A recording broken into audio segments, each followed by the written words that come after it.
Hi friends, welcome to ITI gold technical channel में आपका स्वागत है। आईटीआई से रिलेटेड वीडियो, वैकेंसीज इन्फॉर्मेशन और GK science and current affair की वीडियो पाने के लिए हमारे चैनल को सब्सक्राइब कीजिए और सब्सक्राइब करने के बाद बेल आइकन के बटन को ऑन कीजिए ताकि मैं जो भी नया वीडियो बनाऊँ वह सबसे पहले आपके पास पहुँचे और आप उसे देखें।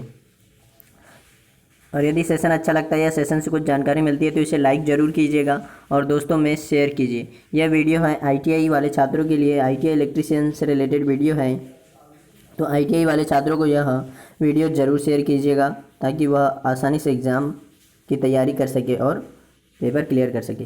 अभी सितंबर अक्टूबर में मध्य प्रदेश टीओ यानी मध्य प्रदेश ट्रेनिंग ऑफिसर की वैकेंसी आने वाली है, उसमें आईटीआई से ही पूछा जाता है और आप इन वीडियोस को ज़रूर देखिएगा। चलिए सेशन की ओर चलते हैं।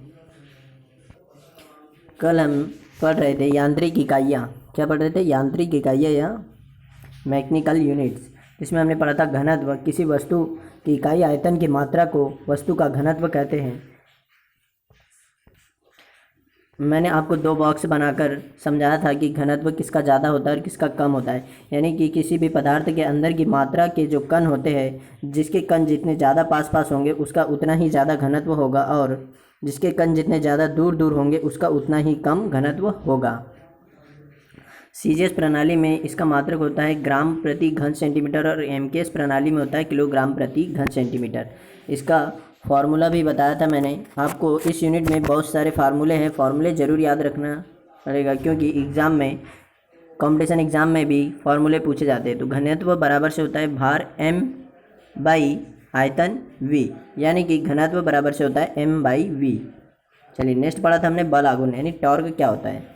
जब किसी पिंड पर लगा हुआ बाहरी बल उस पिंड को किसी अक्ष के चारों ओर घुमाने की प्रवृत्ति प्रदान करता है तो इस प्रवृत्ति को ही बल आघूर्ण कहा जाता है। जैसे कि मोटर की सॉफ्ट को बाहरी हम इलेक्ट्रिकल पावर देकर उसको घुमाते हैं एक अक्ष के चारों ओर, तो वह उसका टार्क कहलाता है। बल आघूर्ण का ऐसा ही मात्रक न्यूटन मीटर होता है और इसका फॉर्मूला होता है टॉर्क बराबर से F यानी फोर्स इंटू R यानी घूर्णन की त्रिज्या। नेक्स्ट था कार्य। जब किसी वस्तु पर बल लगाया जाता है तो वह वस्तु कार्यरत बल की दिशा में कुछ दूरी तय करती है। जैसे कि मैंने आपको बताया था कि एक बॉक्स है, उसको यदि मैं आगे की ओर खिसकाने की कोशिश करता हूं तो वह आगे खिसक जाता है, तो यानी कि कार्य हुआ है। इसकी इकाई क्या थी? जूल। जूल इसकी इकाई है और कार्य का फॉर्मूला या सूत्र था बल गुना बल की दिशा में तय की गई दूरी, इसका फॉर्मूला है। नेक्स्ट था W बराबर से F इंटू डी, यानी बल की दिशा में तय की गई दूरी यानी डिस्टेंस, F फोर्स और W यानी कार्य, तो W equal to F into D. चलिए नेक्स्ट है ऊर्जा। कार्य करने की क्षमता को ऊर्जा कहते हैं। हमको आज यहीं से पढ़ना था। कार्य करने की क्षमता को ऊर्जा कहते हैं और ऊर्जा मुख्यतः दो प्रकार की होती है और ऊर्जा की इकाई भी जूल है। क्या है? ऊर्जा और कार्य दोनों की इकाई एक ही यानी जूल है। ऊर्जा से याद आएगी ऊर्जा संरक्षण का नियम क्या होता है। तो ऊर्जा संरक्षण का नियम होता है ऊर्जा को ना तो उत्पन्न किया जा सकता है और ना ही नष्ट किया जा सकता है, इसे सिर्फ एक रूप से दूसरे रूप में रूपांतरित किया जा सकता है। चलिए नेक्स्ट देखते हैं हम गतिज ऊर्जा क्या है। काइनेटिक एनर्जी, इसे इंग्लिश में कहते हैं काइनेटिक एनर्जी।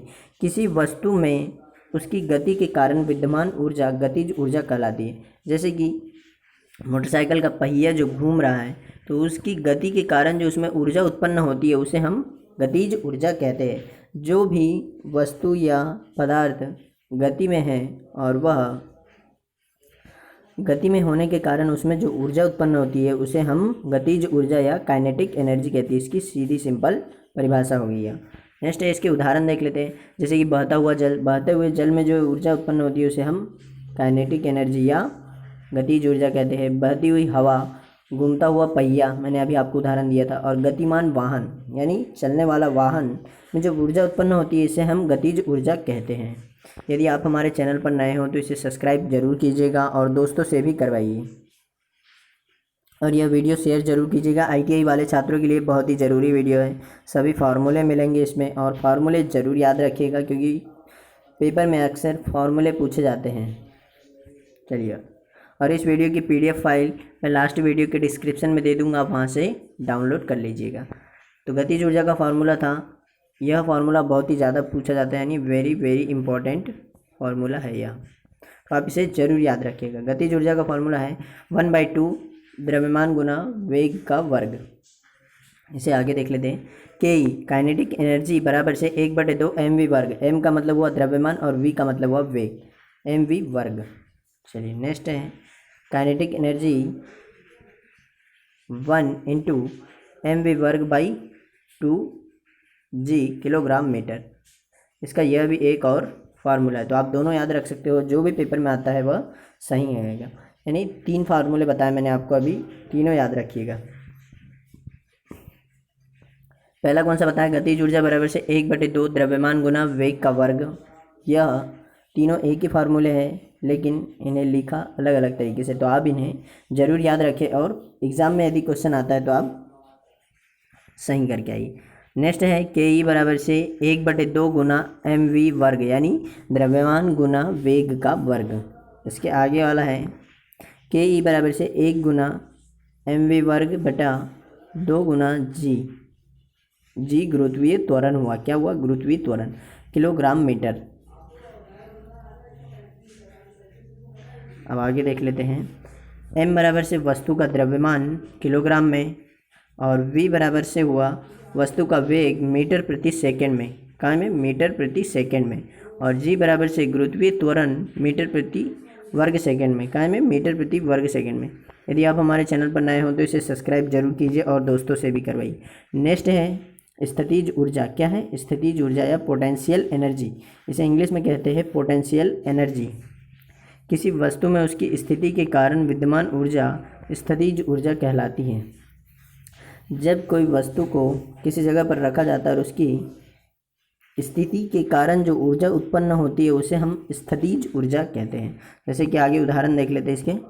भूतल से ऊंचाई पर रखी वस्तु, जैसे कि हम कोई वस्तु छत पर रखते हैं, भूतल से ऊंचाई पर जो वस्तु रखी जाती है उसको वहाँ से फेंकने पर जो उसमें ऊर्जा उत्पन्न होती है उसे हम, फेंकने पर तो वह गति में आ जाएगी तो गतिज ऊर्जा कहलाएगी, लेकिन जब वह ऊपर रहेगी तो उसमें स्थितिज ऊर्जा रहेगी। कौन सी ऊर्जा, स्थितिज ऊर्जा।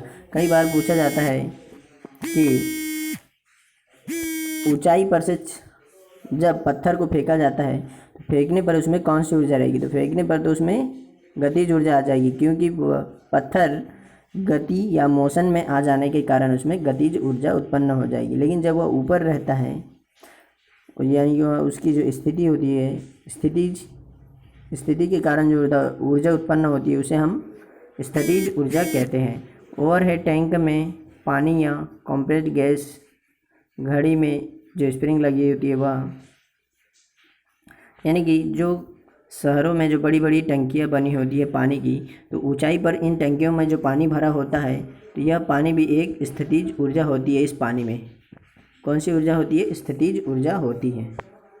तो और है टैंक में कहीं पानी भरा हो या गैस को कंप्रेस्ड, यानी गैस के कण को पास करके कंप्रेस्ड किया हो फिर भरा हो, तो ये इसमें भी स्थितिज ऊर्जा होती है।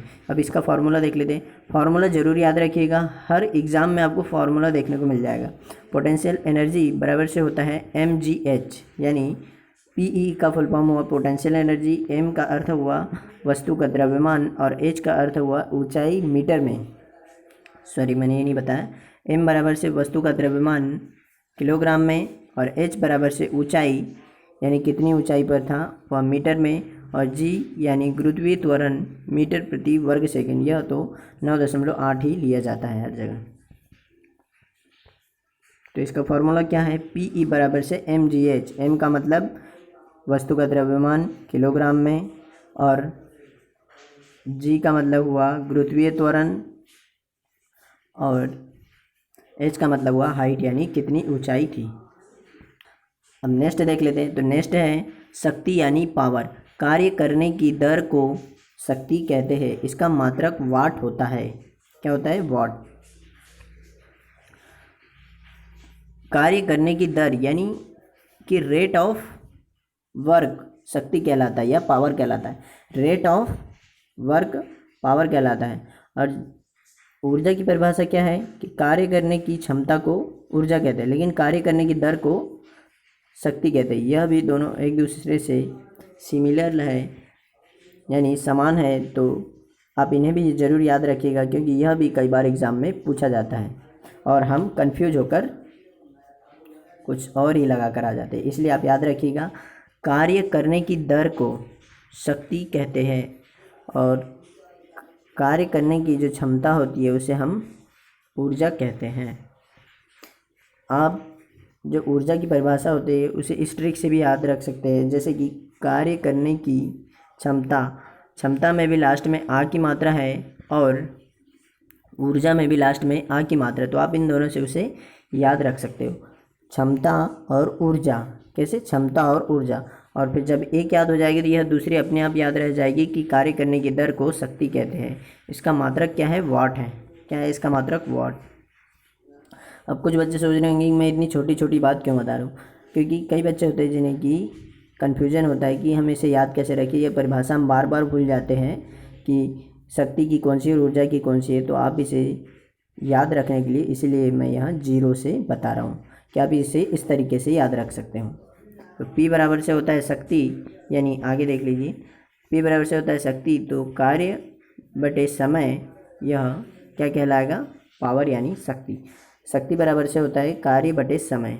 1 वाट बराबर से होता है 1 जूल प्रति सेकेंड। क्या होता है? 1 जूल प्रति सेकेंड 1 वाट कहलाता है। और शक्ति का मात्रक है वाट और शक्ति का बड़ा मात्रक होता है HP यानी अश्व शक्ति। अब देख लेते हैं आगे अश्व शक्ति। अश्व शक्ति यांत्रिक स्तर पर शक्ति का सामान्य मात्रक अश्व शक्ति कहलाता है। मैंने अभी आपको बताया बड़े स्तर पर जो शक्ति का मात्रक होता है उसे हम अश्व शक्ति या HP कहते हैं। हॉर्स पावर यानी घोड़े की पावर। अश्व, संस्कृत में अश्व, घोड़े को अश्व कहा जाता है। तो अश्व शक्ति का मतलब हुआ यह बड़े स्तर या यांत्रिक स्तर पर शक्ति का मात्रक कहलाता है। क्या? अश्व शक्ति। 1 HP में 75 मीटर किलोग्राम प्रति सेकंड होता है। कितना होता है? 75 मीटर किलोग्राम प्रति सेकंड। 1 HP बराबर से होता है 735.5 न्यूटन मीटर प्रति सेकंड। 1 HP बराबर से होता है 735.5 वाट। न्यूटन मीटर प्रति सेकंड को हम वाट भी लिख सकते हैं और अक्सर यह वाट में ही पूछा जाता है कि 1 HP में कितने वाट होते हैं। तो यह MKS पद्धति में है। कौन सी पद्धति में? MKS पद्धति में 735.5, वैसे 746 वाट होता है ब्रिटिश पद्धति में। कौन सी पद्धति में? ब्रिटिश प्रणाली में 746 वाट होता है और MKS पद्धति या प्रणाली में 735.5 वाट होता है 1 HP का मतलब। नेक्स्ट है विद्युतीय इकाइयाँ। यहाँ से हम अब कल पढ़ेंगे। तो आपको समझ में आ गया होगा कि 1 HP में कितने वाट होते हैं? तो 746 वाट होते हैं। किसमें? ब्रिटिश में। और 1 HP में 735.5 वाट होते हैं MKS पद्धति में। आप यदि हमारे चैनल पर नए हो तो इसे सब्सक्राइब जरूर कीजिएगा और दोस्तों से भी करवाइए यहाँ से। और ITI वाले छात्रों को यह वीडियो ज़रूर दिखाइएगा, या उन्हें शेयर कीजिए ताकि वह इसे देखकर आसानी से पढ़ाई कर सके और एग्ज़ाम क्रैक कर सके। और अभी मध्य प्रदेश में TO यानी ट्रेनिंग ऑफिसर की भर्ती आने वाली है, उसके लिए भी यह वीडियो बहुत ज़रूरी है। यदि आपने चैनल सब्सक्राइब कर लिया है तो इसे बेल आइकन के बटन को भी ऑन कर दीजिए ताकि मैं जो भी नया वीडियो बनाऊँ वो सबसे पहले आपके पास पहुँचे और आप उसे देखें। और इलेक्ट्रीशियन से यदि और भी कोई वीडियो आपको बनवाना हो तो मुझे कमेंट करके ज़रूर बताएं, और कमेंट करके ज़रूर बताएं कि ये वीडियो कैसा लगा और इसे लाइक ज़रूर कीजिएगा। थैंक यू दोस्तों वॉचिंग फॉर माय वीडियो। मिलते हैं नेक्स्ट सेशन में।